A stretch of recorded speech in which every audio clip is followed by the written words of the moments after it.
So guys, for the first step, you want to go to search and type in change the date and time. Click on it. And now once you run this, make sure that your time zone is correct. Make sure that you have set time automatically turned on. Now you want to scroll down and then click on sync now. Make sure that your date and time is fully synced up. For the next step, you want to go to search and type in CMD. Now you want to run it as administrator. And then click on yes. And now once you run this, you want to type in SFC space / scan now. And then click on enter. And you now want to run this scan.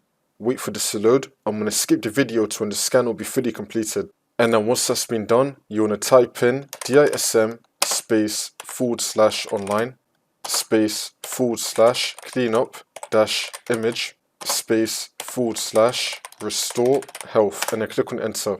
And you now want to run this scan. Wait for this to load. I'm going to skip the video to when the scan will be fully completed.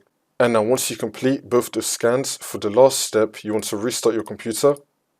And this should now fix your problem.